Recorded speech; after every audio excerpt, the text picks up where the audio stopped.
Hello friends, स्वागत है आपका द सोशियो वाला प्लेटफॉर्म पर। आज हम डिस्कस कर रहे हैं एमिल दुर्खीम के बारे में। एमिल दुर्खीम, जिन्हें आधुनिक समाजशास्त्र का जनक समझा जाता है, और इनका जन्म 1858 में हुआ और 1917 में इनकी मृत्यु हो गई। और ये बिलोंग करते हैं फ्रांस से, अर्थात ये फ्रांसीसी समाजशास्त्री हैं। और इन्होंने समाज को वैज्ञानिक ढंग से अध्ययन करने पर जोर दिया। दुर्खीम ने जब लिखना शुरू किया, उस समय यूरोपीय समाज में वैज्ञानिक क्रांति आ चुकी थी। वैज्ञानिक क्रांति के कारण कई सारे दुष्परिणाम भी निकल कर आ रहे थे, जिनकी व्याख्या आदर्शवादियों द्वारा, उपयोगितावादियों द्वारा और कार्ल मार्क्स के द्वारा की जा रही थी। कार्ल मार्क्स, जो समाज का नकारात्मक दृष्टिकोण से अध्ययन कर रहे थे और उत्पादन प्रणाली को समाज का आधार बताकर समाज के लिए उत्पादन प्रणाली को नकारात्मक रूप से परिभाषित कर रहे थे।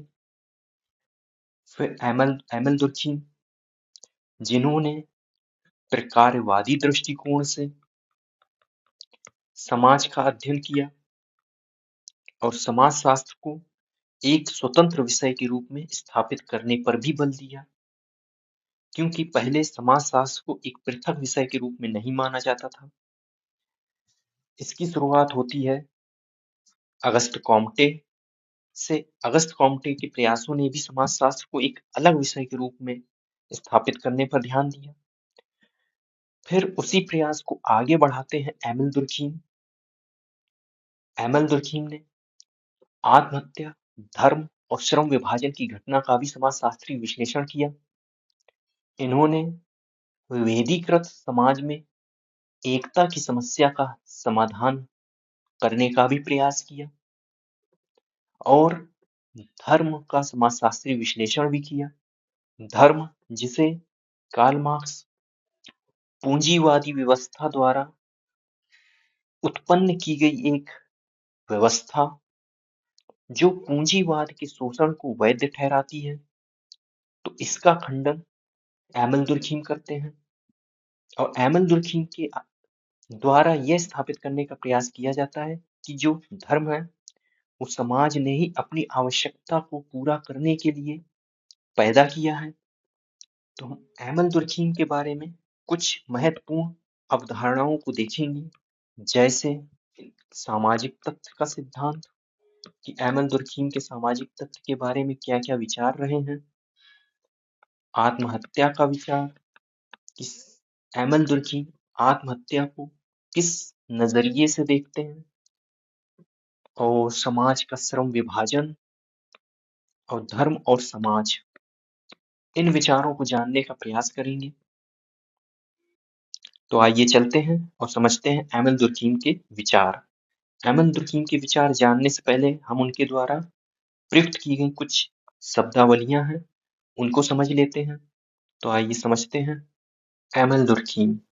एमिल दुर्खीम कहते हैं कि व्यक्ति क्या है। व्यक्ति समाज का उत्पाद है या उत्पादक है।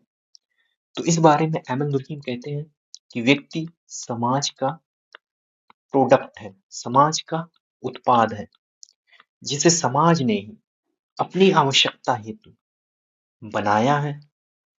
क्योंकि व्यक्ति पहले एक जानवर था और जानवर से वो एक मनुष्य बना, तो वो समाज ने बनाया। और दुर्खीम समाज के महत्व पर ज्यादा बल देते हैं व्यक्ति के बजाय। जैसे कार्ल मार्क्स कहते हैं कि व्यक्ति क्या है, तो कार्ल मार्क्स ने व्यक्ति को समाज का उत्पाद भी माना है और उत्पादक भी माना है।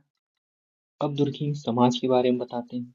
अब जैसे समाज है, समाज में धर्म व्यवस्था भी है,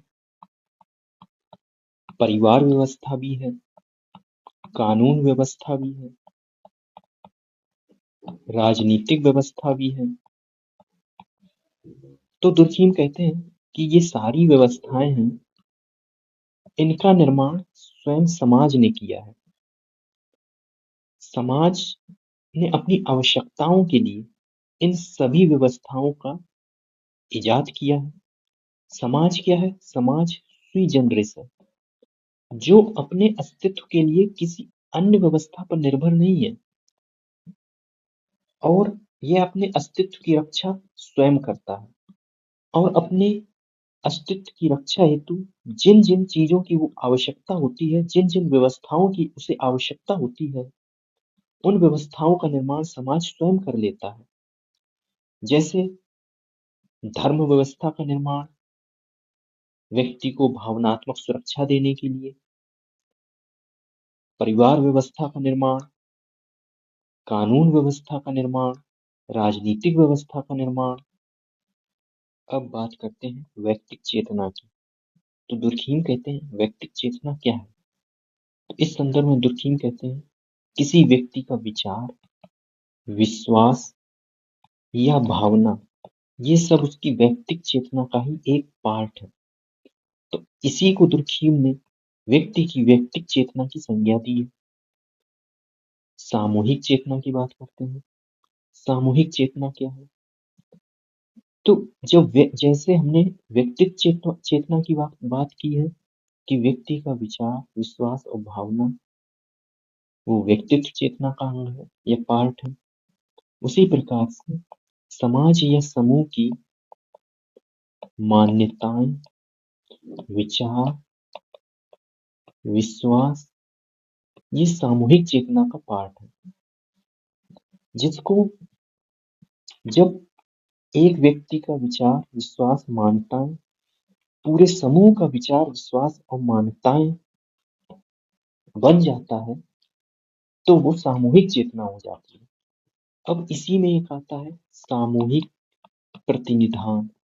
तो सामूहिक प्रतिनिधान के बारे में दुर्खीम कहते हैं कि सामूहिक चेतना को व्यक्त करने वाली वस्तुएं ही सामूहिक प्रतिनिधान का काम करती हैं, अर्थात जिनसे व्यक्ति खुद को जुड़ाव महसूस करता है, जैसे फ्लैग, इंडियन फ्लैग या अदर देशों के फ्लैग या धार्मिक झंडा, लैंग्वेज इत्यादि। ये सब सामूहिक प्रतिनिधान में ही शामिल होते हैं। अब तुर्की तथ्य के बारे में कहते हैं। तथ्य क्या है? तथ्य वह है जिसे जब चाहे तब जांचा जा सके, जिसका जब चाहे पुनर्निरीक्षण किया जा सके, वो तथ्य होते हैं। सामाजिक तथ्य के बारे में दुर्खीम कहते हैं कि ये समाज से संबंधित वे तथ्य जिनमें बाध्यता, बाह्यता, स्वतंत्रता, सामान्यता का गुण पाया जाता है, वे सामाजिक तत्व होते हैं, जिन्हें व्यक्ति करने जो व्यक्ति पर बाध्यकारी होते हैं और व्यक्ति से स्वतंत्र होते हैं और जिनमें सामान्यता का गुण पाया जाता है, वही है सामाजिक तत्व। इसको हम और आगे डीपली डिस्कस करेंगे। अब आते हैं विसंगति के कॉन्सेप्ट पे। विसंगति के बारे में दुर्खीम कहते हैं कि समाज के नियमों को ना मानना या फिर समाज के जो नियम, कायदे, कानून है उससे इतर रहना, उसको ना मानना, उससे अलग मत रखना। जब समाज में इस प्रकार की स्थिति होती है तो वो विसंगति की स्थिति कहलाती है। अब तुर्कीम अपराध के बारे में बताते हैं। तो अपराध क्या है? अपराध जो है विचलन है, अर्थात समाज के नियमों से हटकर किया गया व्यवहार या समाज के नियम विरुद्ध किया गया व्यवहार, अर्थात सामाजिक नियमों का उल्लंघन कर व्यक्ति अपराध, समाज में अपराध करता है। दमनकारी कानून क्या है? जिसे हम इंग्लिश में रिप्रेसिव लॉ भी कहते हैं। रिप्रेसिव लॉ जो कि परंपरागत समाज में दिया जाता था। ये परंपरागत समाज में प्रचलित कानून था और इस प्रकार के कानून का बोलबाला परंपरागत समाजों में होता था, जहां समाज के विरुद्ध माना जाने वाला अपराध बजाय व्यक्ति के विरुद्ध होता था। कोई व्यक्ति यदि अपराध करता था तो वह अपराध सिर्फ व्यक्ति के विरुद्ध नहीं माना जाता था, बल्कि पूरे समाज के विरुद्ध माना जाता था, जिससे पूरा समाज बदला लेता था। जो अपराध करने वाला होता था, उस अपराधी से पूरा समाज बदला लेता था।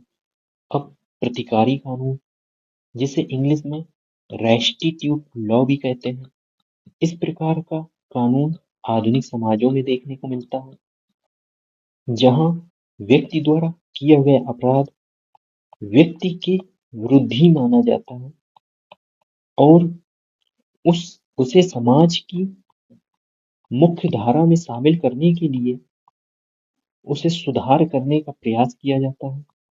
उसके व्यवहार में, उसके चाल चलन में व्यक्ति को पुनः समाज की मुख्य धारा में शामिल हो सके,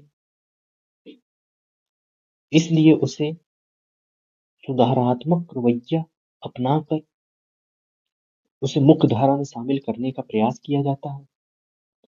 जैसे जेल, और जेल में जो समय समय पर दी जाने वाली पैरोल और उसके व्यवहार में लगातार निगरानी रखना, ये सब प्रतिकारी कानून के तहत आता है। यांत्रिक एकता क्या है?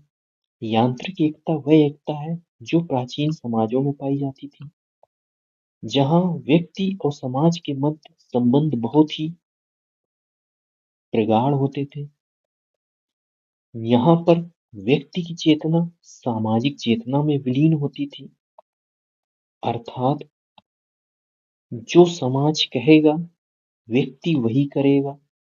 व्यक्ति खुद से सोचने समझने के लिए स्वतंत्र नहीं होता था और व्यक्ति समाज की मान मर्यादा को सबसे ज्यादा महत्व रखता था, बजाय अपनी व्यक्तिगत स्वतंत्रता और स्वतंत्र चिंतन के।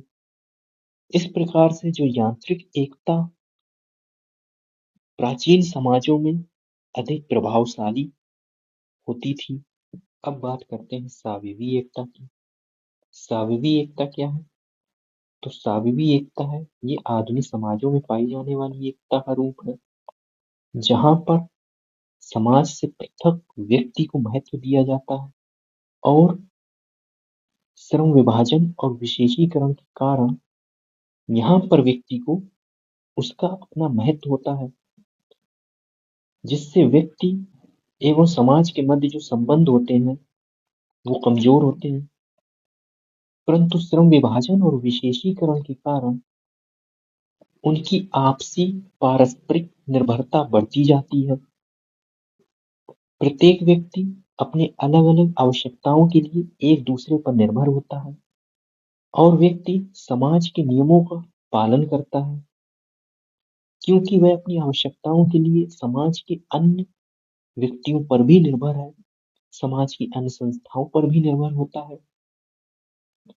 तो इसलिए वह समाज के नियमों का यंत्रवत तो नहीं कहेंगे, लेकिन वो समाज के नियमों का पालन करता है और समाज में एकता को बनाए रखने का प्रयास करता है।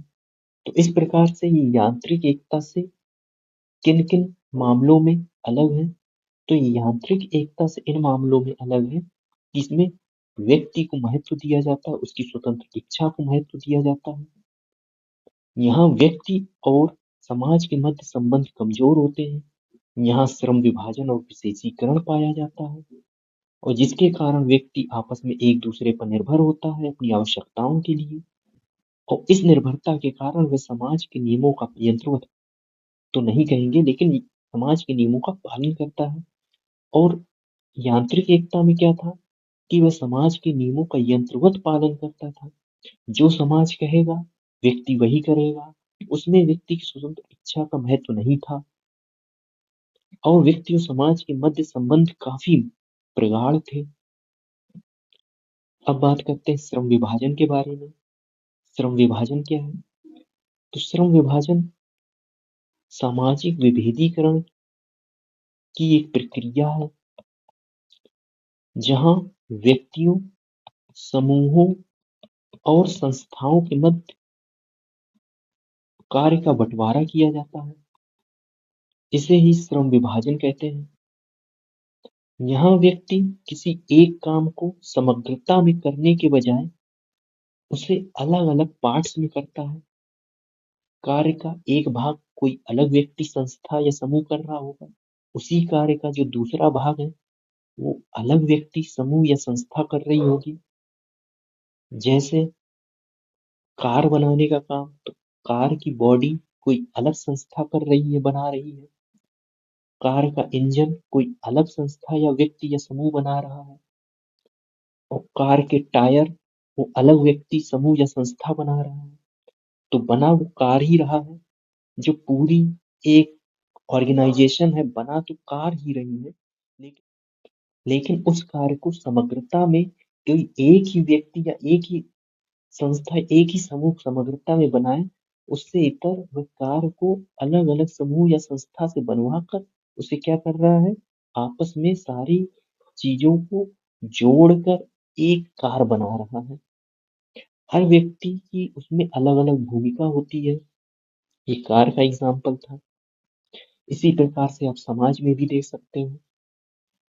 जैसे शिक्षा व्यवस्था का काम है कि शिक्षित करना, परिवार व्यवस्था का अपना काम होता है, विवाह व्यवस्था का अपना काम है, राजनीतिक व्यवस्था का अपना काम होता है। आत्महत्या के सिद्धांत पर आते हैं। आत्महत्या के सिद्धांत के बारे में दुर्खीम कहते हैं कि व्यक्ति द्वारा जानबूझकर किया गया अपने जीवन का अंत, उसे ही आत्महत्या कहते हैं। और जो अंततः समाज द्वारा अभिप्रेरित होती है। और ये आत्महत्या व्यक्ति इसलिए करता है क्योंकि समाज उसे ऐसा करने के लिए प्रेरित करता है। तो दुर्खीम कहते हैं कि एक प्रकार से आत्महत्या समाज के लिए कहीं ना कहीं लाभकारी भी है। ये दुर्खीम कहते हैं आत्महत्या समाज के लिए अच्छा है। अब इसको पूरे विचार को जानेंगे जब हम आत्महत्या का कॉन्सेप्ट दुर्खीम का पढ़ेंगे। और जहाँ दुर्खीम ने कई प्रकार की आत्महत्या के बारे में चर्चा की है। आगे बढ़ते हैं। अब बात करते हैं कि पवित्र क्या है। पवित्र वह है जिसे समाज श्रेष्ठ मानता है और जिसे समाज अन्य वस्तुओं से पृथक रखता है। समाज में दो प्रकार की वस्तुएं होती हैं। एक वो वस्तुएं हैं जो सामान्य रूप में होती हैं और दूसरी कुछ विशेष वस्तुएं होती हैं जिन्हें समाज उन्हें विशेष स्थान में रखता है और विशेष दर्जा देता है। जैसे एक पत्थर पड़ा था, पत्थर को शिल्पकार ने तराशा और उसे मूर्ति का आकार दे दिया।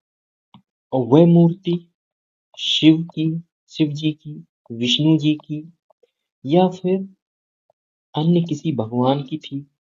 तो समाज ने उसी पत्थर को समाज की अन्य वस्तुओं से अलग महत्व देना शुरू कर दिया और उसकी पूजा अर्चना करने लगा, उसे पवित्र मानने लगा। और वो वस्तु पवित्र इसलिए वो है क्योंकि समाज उसे पवित्र मान रहा है।